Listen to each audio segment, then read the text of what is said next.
Did you ever give someone the best years of your life, only to find out you were never their only one? This isn't just a story about heartbreak. It's about a man who gave 20 years of loyalty, love, and commitment, only to discover that everything he believed in was a carefully crafted illusion. From high school sweethearts to a marriage built on silence, this journey will take you through betrayal, therapy, family pressure, and the painful, but powerful act of letting go. But what happens when the truth finally surfaces after decades of lies? Stay with us, because the ending will change the way you see love forever. Don't forget to like, subscribe, and share your thoughts in the comments below. This is Cheating Stories 7, where every story leaves a scar and a lesson. Now let's step into the raw and unforgettable journey of. I gave her 20 years of my life, then found out I was never the only one. I met Rachel during my junior year of high school. She was a senior, smart, vibrant, and seemingly full of life. She had this way of walking into a room and making it feel warmer. And despite her popularity, she never carried herself with arrogance. I was just the quiet, somewhat awkward kid on the debate team, but somehow, she noticed me. And when she smiled at me in the cafeteria that day, my entire world tilted. We started dating a month later. At first, I thought it was a fluke that she'd lose interest in me after a few weeks, but she didn't. If anything, she pulled me out of my shell. We spent late nights on the phone, wrote handwritten notes between classes, and took long walks in the park behind the school. She was the first girl I ever said, "I love you" to, and the first to say it back. Our connection felt unshakable. When she graduated and moved 3 hours away for college, we promised to stay together. We even sat in her driveway the night before she left, both crying, both scared of what distance might do to us. But Rachel made it clear she wanted us to make it work. I remember her exact words, "Don't you dare go chasing college girls. I'll have to send my dad after you." She laughed, but I could tell she meant it, so I held on. I believed in her. During her first 2 years at college, we did the long-distance thing. I stayed in our hometown, enrolled in community college, worked part-time at a bookstore, and saved up money. We'd see each other every other weekend. I'd drive up on Friday nights, crash on the futon in her dorm room, and we'd spend the weekend pretending the distance didn't exist. She showed me around campus, introduced me to her friends, most of whom seemed genuinely friendly, and took me to college parties where I always felt a little out of place, but never unwelcome. She even once joked that I was her high school sweetheart turned college accessory. It stung a little, but she kissed me right after and the insecurity slipped away. By the time I transferred to a university in the same city, things only got better. We moved into a small apartment together, split rent, cooked cheap pasta dinners, and built a life from the ground up. It wasn't always perfect. We fought about dishes, about who forgot to pay the electric bill, but we were partners. We were building something real. 2 years later, on the day I graduated, I proposed. She said yes through tears. And that summer, we got married in a quiet ceremony under a willow tree near her childhood home. It was intimate, beautiful, and exactly what we needed. I was 23. She was 24.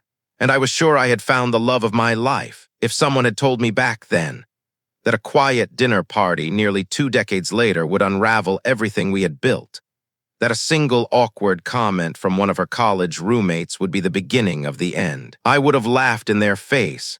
Rachel and I had been through so much together. I thought I knew everything about her. But there are some secrets time doesn't bury, they just wait. And sometimes, love stories don't start the way we think they did. The first cracks didn't appear in screaming matches or emotional distance. They were quieter, subtler, hidden in moments I brushed off at the time. Rachel and I were still doing long distance during those first 2 years of college. She lived in a lively co-ed dorm, always surrounded by new friends, late-night study groups, and parties I could only imagine from her stories. Meanwhile, I was back home juggling community college classes and part-time work, saving every penny for our future. Every time I drove the 3 hours to visit her, I felt like I was stepping into a world that didn't quite belong to me. I tried to play it cool, to not let the difference in our environments bother me. But deep down, I couldn't shake the feeling that she was changing in ways I couldn't see. I remember one weekend in particular. Her roommate Liz had planned a birthday party in the common room. Rachel seemed on edge when I arrived, insisting we keep things low-key and avoid any drama. I didn't think much of it then. I figured she was just tired or overwhelmed. But now, looking back with painful clarity, I see the signs I missed. She introduced me to a few of her friends that night. One of them, Matt, was particularly friendly, too friendly. Rachel barely made eye contact with him, and when he left early, she seemed relieved. I asked her later who he was, and she casually said, "Just some guy from Psych 101, you don't need to worry." So I didn't, because that's what trust looks like. Believing the person you love even when something in your gut feels off. Over time, these interactions multiplied. New names, new faces, some stuck around, some vanished just as quickly. I never pushed too hard for details. Part of me felt like I didn't have the right. After all, I wasn't there every day. I couldn't expect to know everyone in her life. But Rachel always knew everyone in mine. Whenever I mentioned a female coworker or a classmate, her eyebrows would raise, her voice would tighten. Once, when I said a girl named Kayla helped me study for my math final, Rachel went quiet for the rest of the night. At the time, I took it as a sign of how much she cared. Now, I think it was projection. Despite the distance and the subtle friction, I held onto our relationship. I told myself all couples had rough patches. We were just navigating young adulthood, college stress, and the miles between us. It would get better once we lived in the same city again, and in some ways, it did. After I transferred and moved in with her, things smoothed out. We settled into a rhythm. I got used to her habits, how she left the milk out in the morning, how she always hummed the same song when she washed dishes. We built a life out of shared routines, joint groceries, and whispered conversations in bed. But even then, there were gaps I couldn't fill. Sometimes I'd catch her staring off when we walked past campus buildings, a strange look in her eyes. Other times she'd wake from dreams and brush them off too quickly. When we ran into old friends, her mood would shift, too excited, too distant, never neutral. The thing about lies is that they rarely announce themselves. They hide in between truths, in laughter that comes too fast or explanations that come too slow. And I didn't ask because I didn't want to be the insecure boyfriend. I didn't want to ruin a good thing with baseless suspicions. I was so afraid of losing her that I ignored the very things that would eventually tear us apart. When we got married, I thought we were finally done with distance. But in reality, I had never been further from the truth. Our first apartment was tiny, barely 600 square feet. It had a leaky kitchen faucet and a view of the neighbors' rusting balcony furniture. But it was ours, and at the time, it felt like the beginning of everything. Rachel and I split rent, argued over the thermostat, and built a routine. I landed a job at a local design firm. She started working at a publishing house. We were young, broke, and full of optimism. Every small thing, a shared grocery list, a late-night walk, the first dinner party with our mismatched plates felt meaningful. She called me her rock. I called her my home, and even though there were moments when the past whispered between us, quiet, unresolved fragments of college years, I believed we had moved on. We were partners now, married, grown. We bought a cheap sofa on Craigslist, assembled it in the middle of the night while laughing at the confusing instructions. When we finished, we collapsed on it with takeout and cheap wine, and I remember thinking, if this is marriage, I'm lucky. Rachel would often talk about having children. At first, it was vague, someday talk. Then it became more tangible. We started looking at neighborhoods with good schools, comparing notes on parenting podcasts. Eventually, our daughter Lily arrived. 2 years later, Ethan was born. Watching Rachel become a mother was surreal. She was warm, attentive, a force of nature. She sang lullabies off-key, read bedtime stories in silly voices, and could soothe a feverish child with just a touch on the forehead. And I, despite my self-doubt and fear, did my best to match her strength. Parenthood changed everything, and nothing all at once.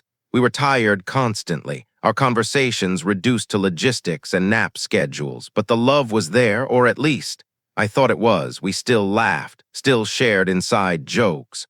On our 10th anniversary, she gave me a handwritten letter saying I was the best decision she'd ever made. I kept that letter in my drawer for years. Sometimes, late at night, I would pull it out and read it. When we fought, or when things felt off, it was a reminder that no matter how difficult things became, we had a foundation built on love.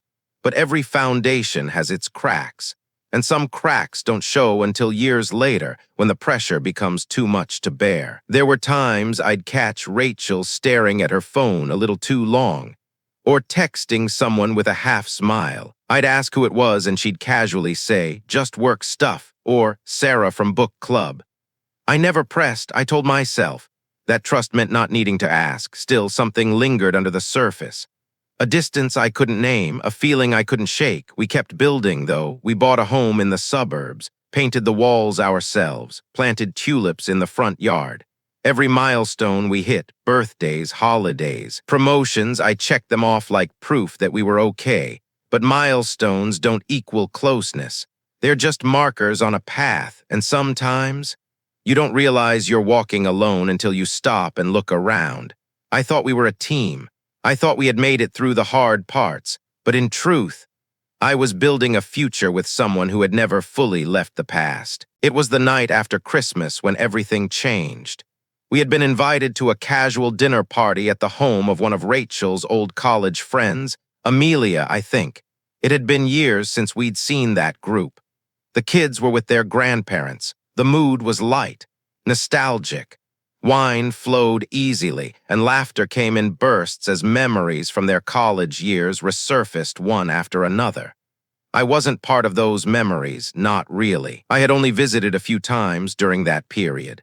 Still, I smiled politely, played along, laughed when appropriate. I'd done this before, sat through their stories, let them reminisce about a time when Rachel's life and mine only occasionally overlapped. But then, it happened. Amelia, halfway through her second glass of wine, turned to Rachel with a wide grin and said, "I still can't believe you two made it. After all the wild stuff in college, it's kind of amazing that you ended up together."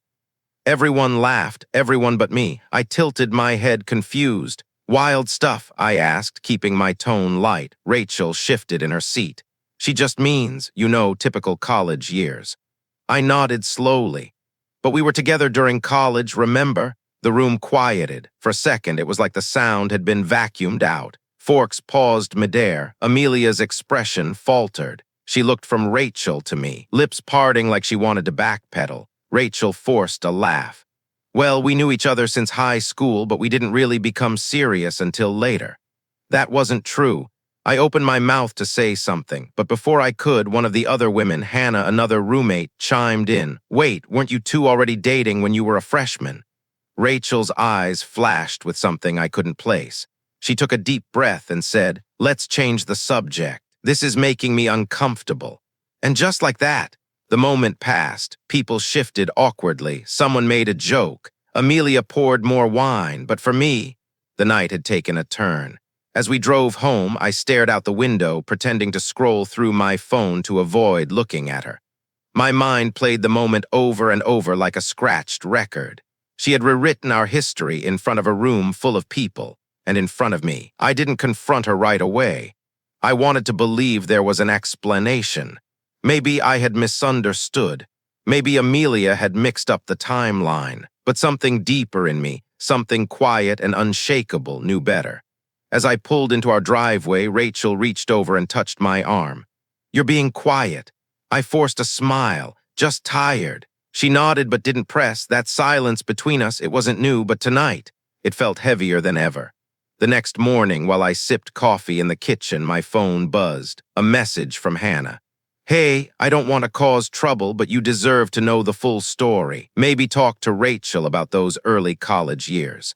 My heart pounded. That message, short, vague, yet heavy with implication, confirmed everything I had feared. I walked into the living room and found Rachel folding laundry. She looked up and smiled. "Morning." I held up my phone. "What happened in college?" She blinked. "What do you mean?" I stayed calm. "Your friends seem to remember a version of the past that doesn't match the one you've always told me. I think it's time we talk about that." She rolled her eyes. "Oh my God, are we really doing this? It was over 20 years ago." "Yes," I said, my voice firmer than I expected. "We are." She shook her head, muttering something under her breath. Then she stood up, walked past me, and said, "You're being dramatic. Don't let one awkward dinner make you spiral." But I was already spiraling because I had given her everything, my loyalty, my trust, 2 decades of shared life. And now, I wasn't sure I had ever truly known her at all. That night, I didn't sleep. Rachel lay beside me in bed, breathing softly, wrapped in the same blanket we'd shared for over a decade. But she felt like a stranger. I stared at the ceiling, my thoughts spinning in relentless loops, scenes from the dinner party, the hesitation in her voice, the way her friends glanced at each other when I mentioned our high school relationship. I had always believed silence meant peace. That quiet was a sign of comfort between two people who knew each other deeply. But that night, the silence screamed. It screamed betrayal, avoidance, buried truths. The next morning, I packed a bag and told her I was heading to my brother's house for a few days. "Are you serious?" she asked, arms folded, frustration rising in her voice. "I need space," I replied. "And I need honesty. When you're ready to talk, really talk, call me." She didn't argue. She just looked at me, blinking slowly, like she didn't quite believe what was happening, and then I walked out. At my brother's place, I tried to distract myself with anything, chores, conversations, work, but the silence followed me. It was there in the early morning hours, in the shower, on my drive to pick up groceries. It was louder than any scream. 2 days passed before she called. She sounded nervous. "I think we should talk," she said. I returned home that evening. She was waiting for me on the couch, eyes red, hands fidgeting in her lap. I sat across from her, my chest tight, every muscle in my body tensed for impact. "I don't know how to say this," she began, "so I'm just going to say it." She took a deep breath. "During my first 2 years of college, I wasn't faithful to you. I didn't move, I barely blinked. My brain tried to reject the words before they could take root." "How many?" I asked quietly. She hesitated. "I don't know, at least 10. 10, the word echoed like a gunshot in a canyon. "And some of them you met," she continued. "During your visits." I closed my eyes, my chest burned. "One of them is still in our lives," she added, voice breaking. "He married a mutual friend. You've talked to him. He didn't know. He thought I was single back then." Her words blurred after that. I remember phrases like, "I didn't think we'd last. I was young." It didn't mean anything. But they all sounded hollow, like excuses made for someone else. Someone she was, not someone she had become, but still, someone who had been part of my life all along. "I'm sorry," she whispered at the end, but it wasn't the kind of apology that rebuilds. It was the kind of apology meant to soften the blow of something irreversible. I stood up and walked to the window, the house we built, the memories we made, the children we raised. It all felt different now, not ruined, but rewritten. I turned to her. "I can't do this," I said. "I want a divorce." She didn't cry, she didn't beg. She just looked at me and nodded, like a part of her had been waiting for this moment all along. I left the room and went upstairs to pack another bag. This time, I didn't know when or if I'd be back. The day after Rachel's confession, I got a message from Hannah, the same roommate who had messaged me after the dinner party. Her timing was uncanny. Maybe she sensed something had cracked open. "If you're okay with it, I'd like to talk. There's more you should know." I agreed to meet her at a coffee shop across town. When I arrived, she was already there, seated in a corner booth, stirring her tea in slow, absent circles. When she looked up at me, her eyes were filled with something between guilt and sadness. "I don't want to meddle," she began, "but I also think you deserve the truth." I nodded. "I'm listening." She told me what I had feared, but needed to hear. "I always thought it was weird how Rachel never told you. She made it sound like everything got resolved before you two got married, like you knew and you worked through it. That's what she told us." I said nothing. My hands curled around the coffee cup, knuckles white. "She wasn't just seeing 1 or 2 guys," Hannah continued, lowering her voice. "It was more, at least 10, maybe more, and there was a pregnancy scare once." That made my stomach turn. "She never told you about that?" Hannah asked gently. I shook my head slowly. "She panicked for weeks," she continued. "And then when she found out it was a false alarm, she acted like it had never happened. But that fear, she carried it with her. I remember her crying one night, saying she hoped it wouldn't ruin her relationship with you." I looked down at my coffee, now cold. So she did care? I asked quietly. I think she did, Hannah replied. But she also compartmentalized everything. She told herself you'd never find out, and if you didn't, then maybe it never really happened. Silence hung between us. She leaned forward. I'm not trying to hurt you, Daniel. I saw your face at dinner, and I knew you didn't know. I've lived with that guilt for years. I nodded slowly, trying to process it all. The betrayal wasn't just about what Rachel had done. It was about the people who had helped her keep it hidden. The entire foundation of our marriage was built on a version of the truth I had never been allowed to see. As I stood to leave, Hannah placed her hand lightly on mine. I hope you find peace, she said. I thanked her, unsure if peace was even possible. On the drive home, I played the conversation over and over again. The part that stuck with me most wasn't the number of men or the pregnancy scare. It was the way Rachel had lied by omission, by rewriting history, by letting me build a life on top of half-truths and polished stories. When I got back to my brother's place, I sat alone on the porch and stared at the fading sky. This wasn't about revenge. It wasn't even about anger anymore.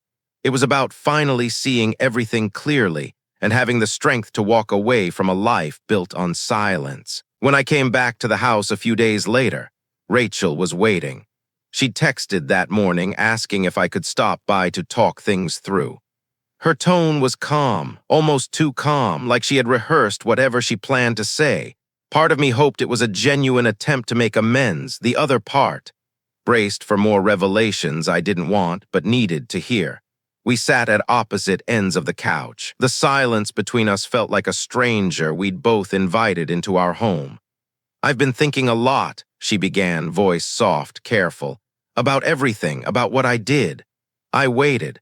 I didn't tell you the truth because I honestly thought it didn't matter anymore, she continued. It was so long ago, I convinced myself that we had moved past it, that it wouldn't help to dig up the past. You didn't dig it up, I said. You buried it and built a life on top of it. I was part of that life. I had the right to know. I know, she whispered, eyes glassy, and I'm sorry. But it wasn't just guilt I saw in her expression. It was fatigue, like she'd grown tired of hiding, of defending, of pretending. I lied to myself, Daniel, she continued. I told myself that because we were long distance, it wasn't really cheating, that what we had back then wasn't serious enough to matter. But we were serious, I said, voice sharper than I intended. You cried in my arms the night before you left for college. You told me not to hook up with anyone. You made me skip prom because you didn't want me going with another girl, even as a friend. She nodded slowly, eyes downcast. I know, she said, and I was wrong. I stared at her, trying to find the woman I had loved for 2 decades. The woman who had helped me raise 2 amazing children. The woman who had laughed with me under the stars on our honeymoon. Who had fallen asleep on my shoulder during late-night movies.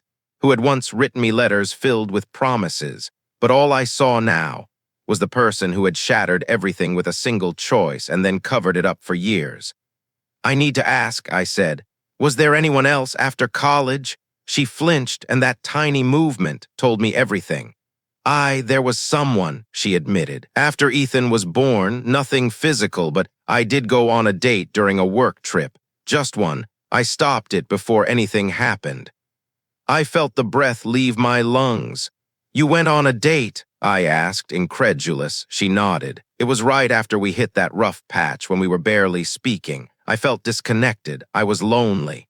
I stood up, pacing the living room. So let me get this straight, I said. You cheated on me in college, hid it for 20 years, and then during one of the hardest points in our marriage, your response was to go on a date. I didn't sleep with him, she said quickly. But you wanted to, I replied. She didn't answer, and the silence was answer enough. I sat back down, hands trembling. This isn't just about what you did, I said. It's about what you never told me, about how you kept pretending like we were something we weren't, how you let me look those men in the eye and shake their hands completely unaware. She wiped her eyes. I wanted to forget it, she said. I wanted to believe we were okay, and for a while we were, weren't we? I didn't respond because the truth was we were okay, but only because I didn't know the truth. I looked at her one last time, not with anger, not with hate, but with deep, unrelenting disappointment. I'm done, I said quietly, and this time, I meant it. I left the house that night for good. The man who walked out the door wasn't the same man who had walked into that coffee shop with Hannah days earlier. That man still held hope. I no longer did. In the weeks that followed, I started piecing together the truth. Not just the events Rachel had hidden, but how deeply she had edited the story of our lives together. She hadn't just lied. She had rewritten our entire origin. I pulled out old photo albums, anniversary cards, letters, things I hadn't looked at in years. Her words used to comfort me.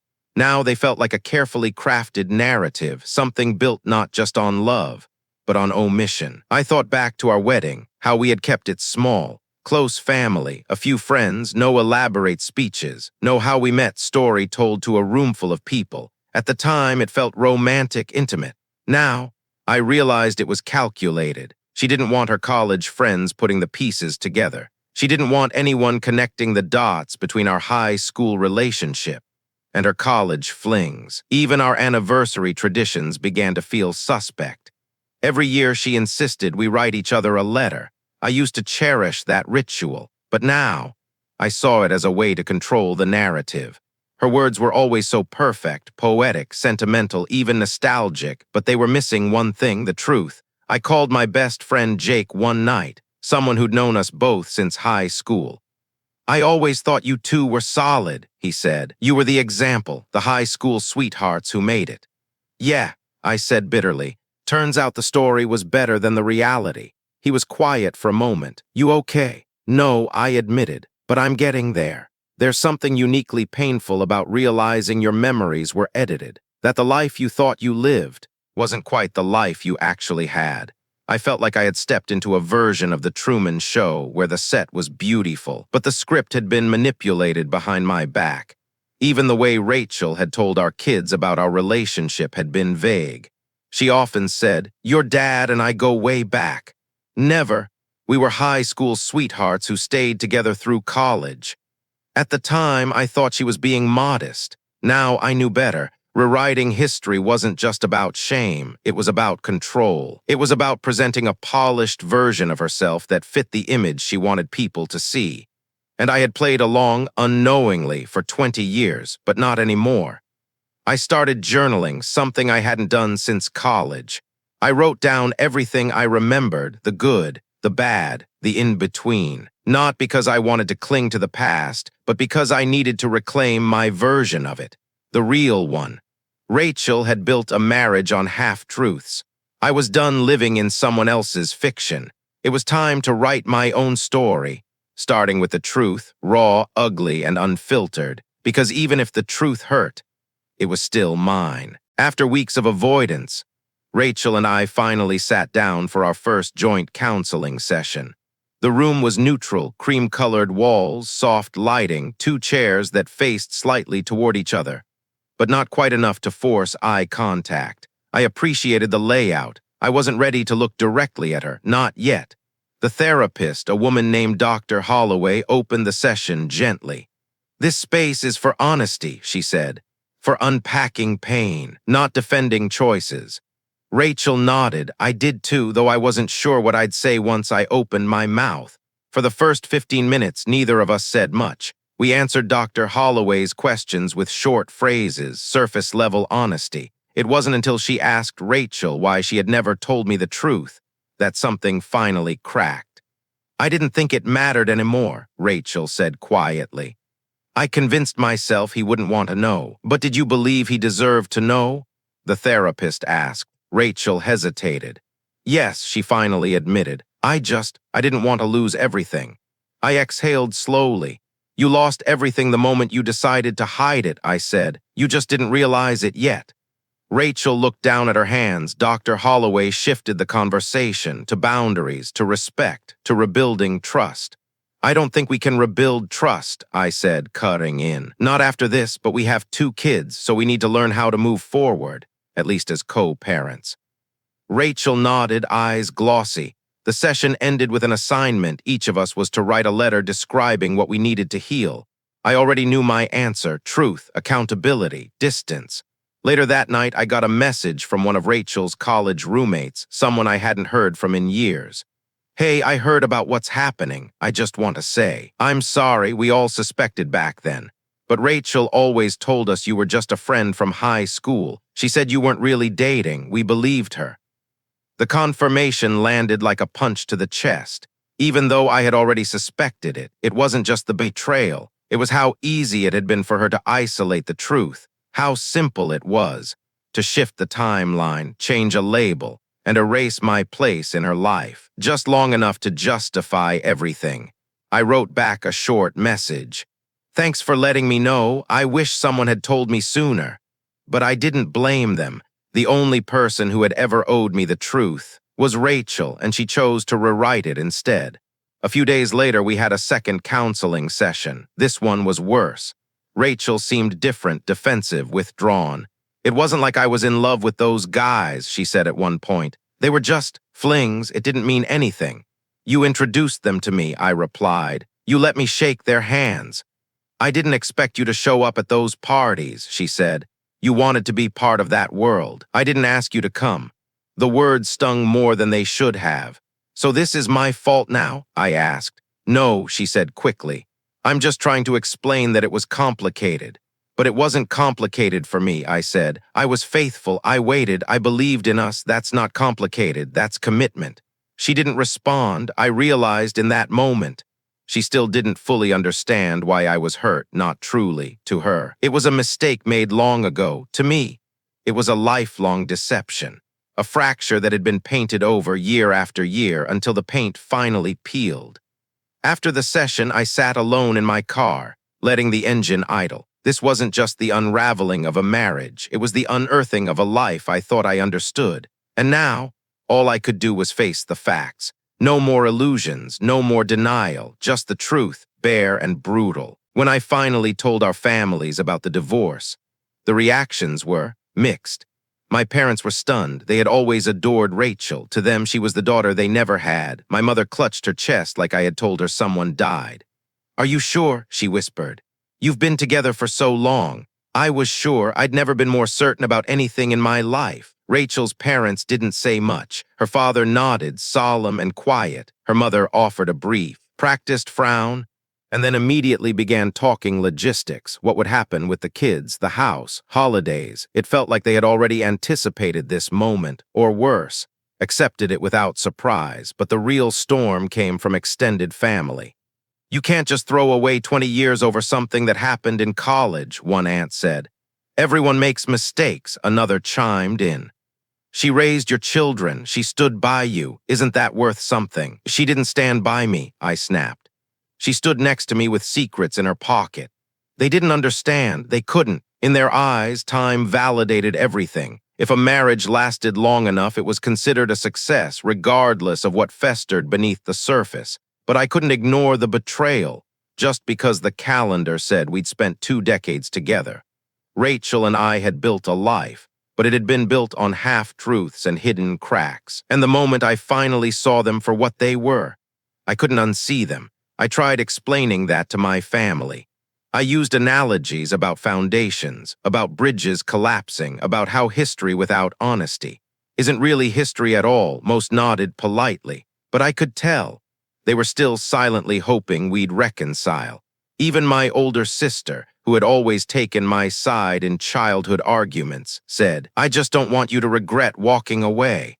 What none of them realized was that staying would have been the regret. I would have spent the rest of my life wondering if anything she said was real. One night, Rachel's brother called me. We'd never been particularly close, but we'd always been civil. I don't agree with what she did, he said, but I think she loves you deeply, and I think this is tearing her apart. I appreciated the sentiment, but love, real love, requires truth. And for 20 years, Rachel had loved me, with a half-truth in her heart. That wasn't enough. After the call, I sat alone in the kitchen, lights off, sipping lukewarm coffee.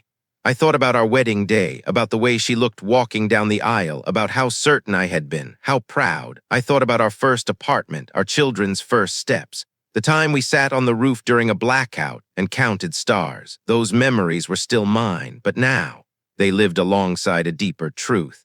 And the hardest part, telling myself that it was okay to walk away even with all those good memories, that it didn't make me ungrateful, that it didn't make me weak. It made me honest and maybe, finally, free. A few weeks after the second counseling session, Rachel sent me a letter, not a text, not an email, a handwritten letter, just like the ones we used to exchange every anniversary.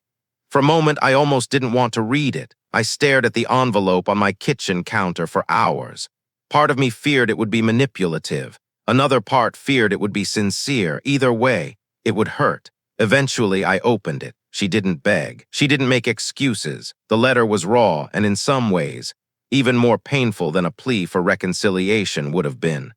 I never truly understood the depth of what I did. I told myself it was just college, just a mistake. I've only now realized I was trying to forgive myself before ever asking for your forgiveness. I know I hurt you. I know I changed the shape of your memories, rewrote your past without your consent. For that, I am deeply sorry. I don't expect your forgiveness. I just hope you find peace. I folded the letter and set it aside. I didn't cry. I didn't get angry. I didn't text her back. I just sat there, wondering when forgiveness became such a foreign concept. I used to believe forgiveness was always possible, that every wound could be healed with time, patience, and love. But now, I wasn't so sure, because forgiveness, true forgiveness, requires both people to carry the burden together. And for 20 years, I carried it alone without knowing it existed. I spoke to my therapist about the letter.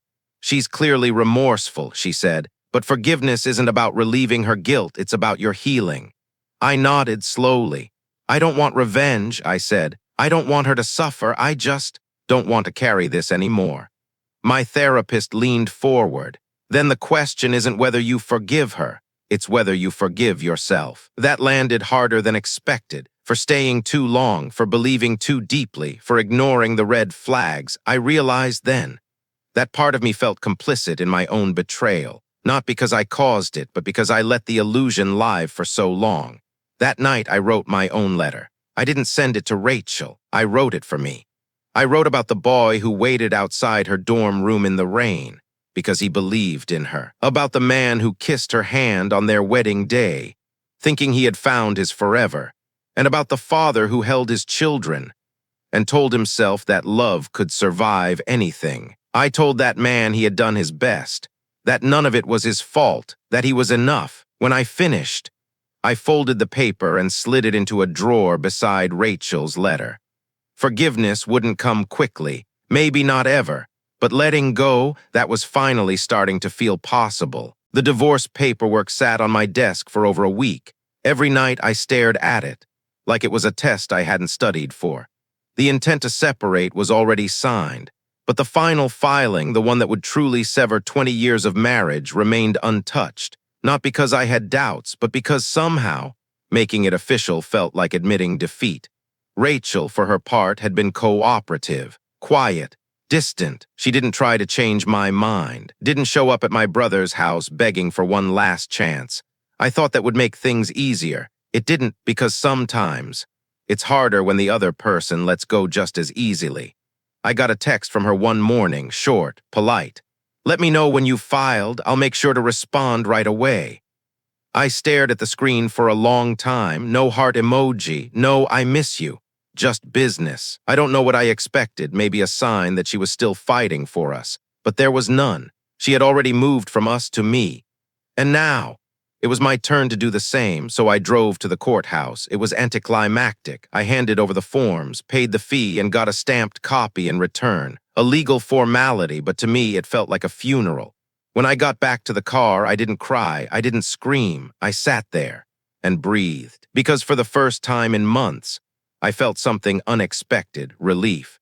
It was subtle at first, a small loosening in my chest, a lessening of the constant pressure that had wrapped itself around my ribs like a vice, but it was there.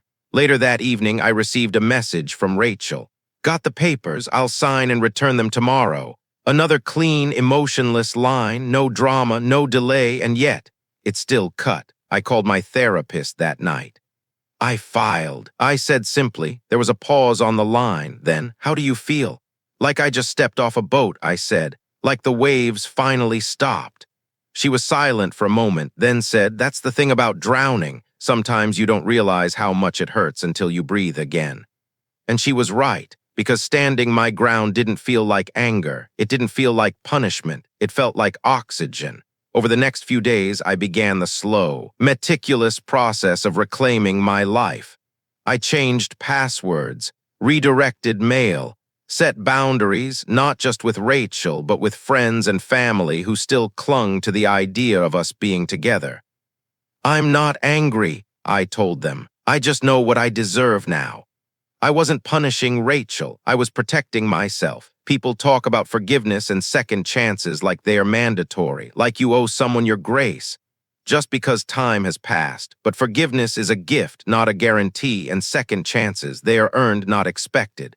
Rachel made her choices. She lived with them. Now, I was finally living with mine, and for the first time in a long, long time, I felt like I was standing on solid ground. If there was one part of my life I refused to let this divorce destroy, it was my relationship with my kids. Lily was already in college. Ethan was in his final year of high school. They weren't little anymore, but they were still mine, still watching, still learning what love looks like, what trust means, what it costs when it's broken.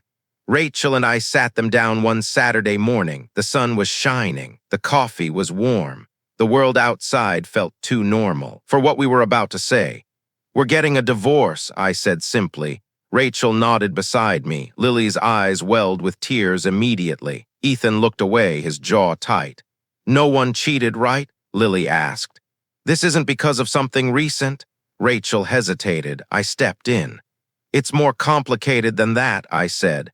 "But no, nothing happened recently. It's about things we never dealt with, things from the past." It was the most delicate way I could phrase 20 years of betrayal. Lily nodded slowly. Ethan said nothing. Later that day, Ethan came into my room. His arms were crossed, his face unreadable. "Did you cheat on Mom?" he asked. "No," I said without hesitation. "I never did." He looked away. "She did, didn't she?" I swallowed hard. "She made some decisions a long time ago that hurt our relationship. That's all I'll say." He nodded, then quietly said, "I want to live with you." That moment broke me. More than anything Rachel had done, it wasn't about taking sides, it was about trust, and in his eyes, I hadn't broken mine. I reassured him he could live wherever he felt safe, that we'd figure everything out together. We'd already discussed custody, agreed not to make the kids feel caught in the middle. But this wasn't about legal terms. This was about emotional gravity. Rachel struggled with Ethan after that. He was cold, distant. He barely spoke to her at meals, avoided being in the same room for too long. I urged him not to shut her out completely. "She's still your mother," I said, "and she loves you." He shrugged. "Doesn't feel like it." "She made mistakes," I added. "Big ones, but that doesn't mean she doesn't care about you." "Then why does it feel like she only cares when she's losing everything?" That cut deep, because he wasn't wrong. Rachel had stepped up more after the divorce than she had in the final years of our marriage. She showed up to his soccer games, tried cooking his favorite meals, but Ethan saw through it. Kids always do. Meanwhile, I was adjusting to solo parenting, meal prepping, scheduling college visits, helping Lily with car repairs over FaceTime, holding Ethan when he had a panic attack about college applications. I never imagined doing any of this without Rachel, but I was doing it and I was doing okay. We started family therapy a few weeks later, just me and the kids. In one session, Ethan finally opened up. "I don't care that they broke up," he said. "I care that she lied, that she pretended everything was fine, that she smiled like nothing happened while Dad was falling apart." Lily, more forgiving, said she understood why Rachel had buried the truth. "She was scared," she said, "and people do stupid things when they're scared." I nodded. That may be true, but being scared doesn't erase the consequences. That became our mantra. Asterisk, asterisk, mistakes don't erase consequences. Asterisk, asterisk, through it all. I kept showing up. I stayed steady, present, honest, and maybe. That's what parenting through pain really is, not being perfect, not shielding your kids from heartbreak, but standing in the middle of it and saying, "I'm still here, I'm not leaving." Couples therapy didn't save our marriage, but it did help me understand why it needed to end. We kept going to sessions even after filing for divorce, not because we were trying to fix things, but because we both wanted to understand how it all fell apart. For the kids, for closure, for ourselves. At first, the sessions were mechanical, clinical. Rachel would talk about her guilt. I would talk about my hurt. The therapist would ask questions like, "What emotions come up for you when she says that?" And I'd want to laugh because the answer was always the same, sadness and disbelief. But somewhere in the third or fourth session, things got real. I convinced myself it was normal, Rachel said, that everyone did it in college, that it was just a phase. But you weren't single, I said. We were together, we had plans, you told me you loved me. I know, she whispered, and that's what makes it worse. There was a long pause. You were the only constant in my life back then, she continued. Everything else was chaos, new people, parties, pressure. You were the one thing I could rely on. Then why betray that? I asked, not out of anger, but confusion. Because I didn't feel worthy of it, she said. That sentence hit harder than I expected. Not because it excused anything, but because it revealed how broken she had been, long before she broke us. In a strange way, that moment softened something inside me. I still couldn't forgive her, not fully, but for the first time. I saw the scared girl behind the confident woman, the one who had been too afraid to tell the truth, too ashamed to face what she had done. I kept choosing not to tell you, she added. Over and over again, every anniversary, every time you kissed me goodnight, I thought about telling you, and every time I chose not to. She began to cry, and for the first time in all these sessions, I cried too, not because I wanted her back, but because we were finally saying the things we should have said years ago. I always thought we were solid, I said through the tears, that we had something real. You made me believe that. You made our kids believe that. We did have something real, she said, but it wasn't honest. The therapist nodded. Sometimes, she said, we build beautiful things on broken foundations, and sometimes the most loving thing we can do is walk away. In the sessions that followed, we stopped talking about us and started talking about what's next. Co-parenting schedules, financial boundaries, what to tell mutual friends. It was awkward, it was raw, but it was also real. By the time our final session came, Rachel handed me something, a photo. It was from our early college years, me standing in front of her dorm, holding a bag of takeout, grinning like an idiot. She had written something on the back. This was real, even if I wasn't. I didn't say anything, I just nodded, because sometimes closure doesn't come in neat little packages. Sometimes it comes in broken words, in long silences, in a photo that says more than an apology ever could. And as I walked out of that therapist's office for the last time, I didn't feel whole, but I felt honest, and maybe that was a start. Just when I thought there was nothing left to uncover, another truth came crawling out of the shadows. It began with a conversation I didn't expect to have with a man named Jordan. Jordan wasn't a stranger. He was married to one of Rachel's college friends. We'd seen him countless times at gatherings, holidays, even double dates. I always liked him. He was funny, easy to talk to. One of those guys who made you feel comfortable even in awkward settings. What I didn't know was that he had once been one of them. One of the men Rachel slept with during those 2 years in college. I found out accidentally. He called me completely unprompted one afternoon while I was at work. "I owe you an apology," he said. At first, I didn't even know what he meant. Then he told me everything. "I had no idea you two were dating at the time," he said. "Rachel told me you were just a friend from high school. She said it was casual. I wouldn't have touched that situation if I'd known." He sounded genuine, embarrassed, even ashamed. "I found out recently through Amelia, I think that you guys had actually been together the whole time. I had to call you. I needed to say something." I sat there in stunned silence. I'd shaken this man's hand, shared drinks with him, watched our kids play together at backyard barbecues. All the while, neither of us knew that we were standing on top of a lie. "What did she tell you back then?" I asked quietly. "That you were just an ex," he said. "Someone she used to date in high school, nothing serious." My jaw clenched. "Guess I was serious enough to marry," I muttered. He paused. "I'm really sorry, man." I thanked him for calling, even though the words felt hollow. After we hung up, I sat in my office staring at nothing. This wasn't just about what Rachel had done 20 years ago. It was about how easily she had manipulated the people around her, how she had used silence and half-truths to keep the full truth from ever surfacing. I confronted her later that evening. I didn't raise my voice, I didn't accuse, I just asked, "Why didn't you ever tell me about Jordan?" Her face went pale. "I didn't think it mattered," she whispered. I nodded slowly. "It does." She looked down at her hands. "I told myself you'd never find out, that if I just acted normal, if I kept everything stable, it would never come up." "But it did," I said, "because the truth always does." She began to cry, and for once I didn't feel anything, not anger, not sympathy, just emptiness. That night I realized something that shook me deeper than anything else. Rachel hadn't just betrayed me with her body, she had betrayed me with her silence. With her ability to sit across from me at dinner, to laugh with friends who knew, to raise children with me, knowing the entire time that I was building my life on a foundation she had cracked. And maybe the most painful part, she was still capable of hiding more. Even after everything, even after therapy, even after tears, even after letters, there was still more. I left that night and didn't come back for days. I needed distance. Not just from her, but from the version of myself who had once believed he knew everything there was to know about the woman he married.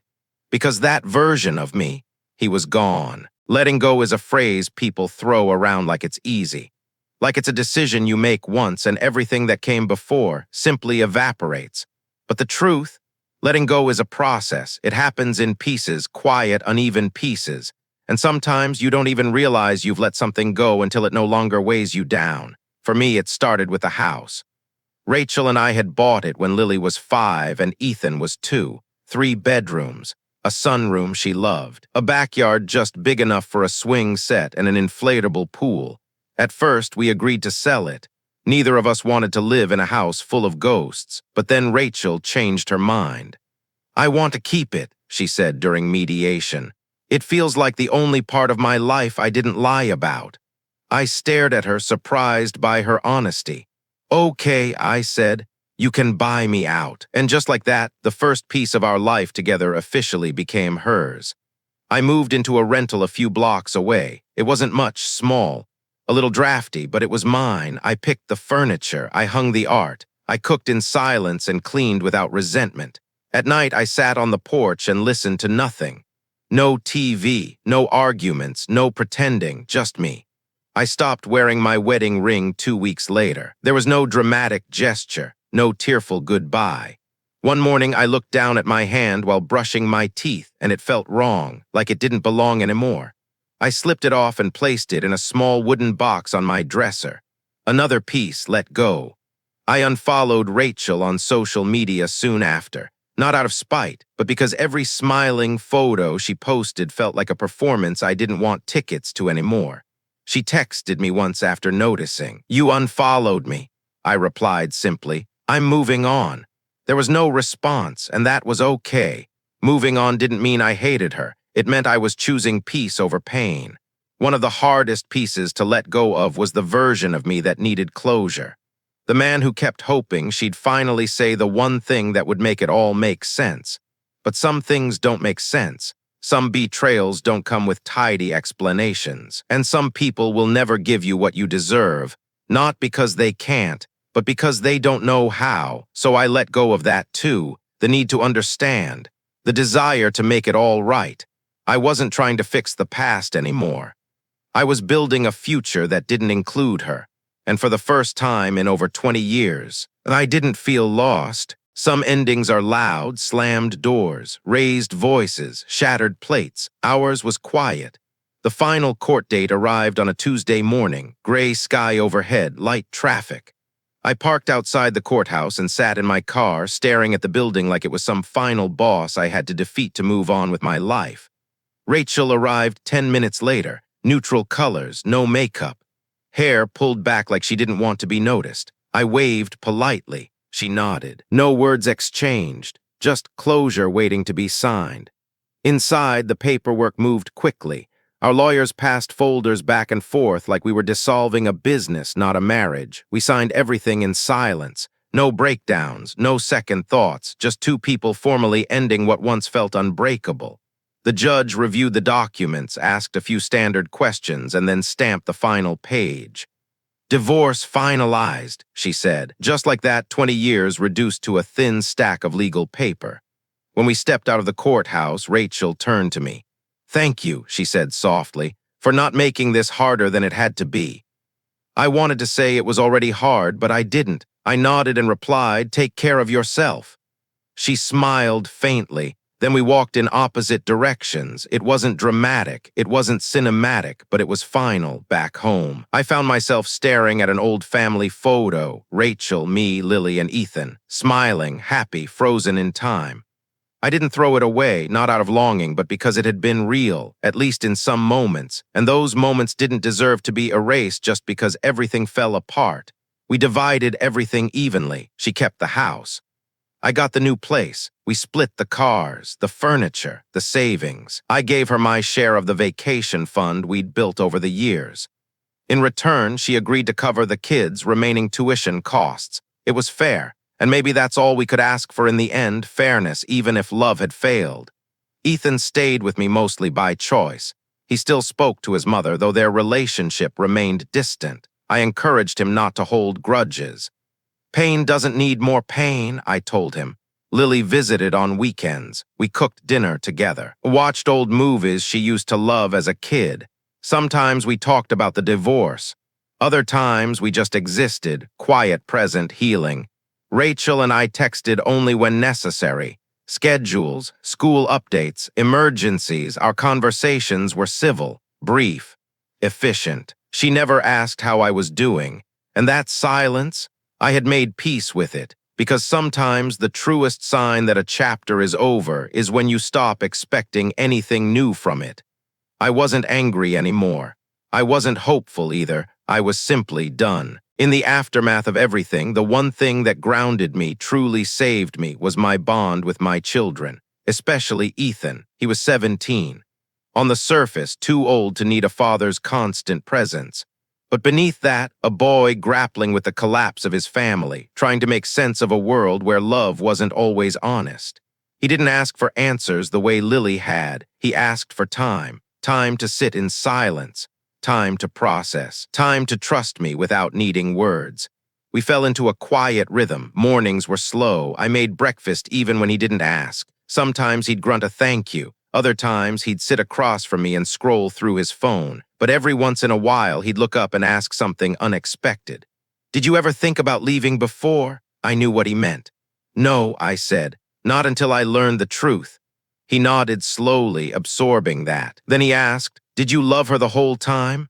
"Yes," I said, "and I loved you and your sister even more."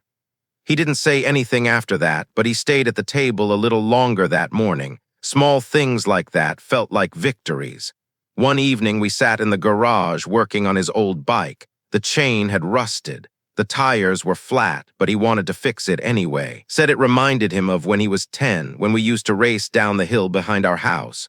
We didn't talk about the divorce. We talked about brakes and handlebars, and how the rust was like grief, slow to surface, but always there if you didn't take care of it. He smiled at that. Lily, too, was finding her own way back to me. She called more often now. Asked for advice about internships, cooking, friendships. Sometimes she'd vent about her mom, how awkward their conversations were, how much was still unsaid. "She's trying," Lily would say, "but it's hard to believe it's real." I never told them what to think of their mother. That was their path to walk. All I could do was be present. I was no longer the husband I thought I'd be for life, but I was still a father. And if anything, the divorce had clarified how fiercely I wanted to be a good one. I wanted them to know that love doesn't always last, but integrity can. That even when people disappoint you, you don't have to become bitter.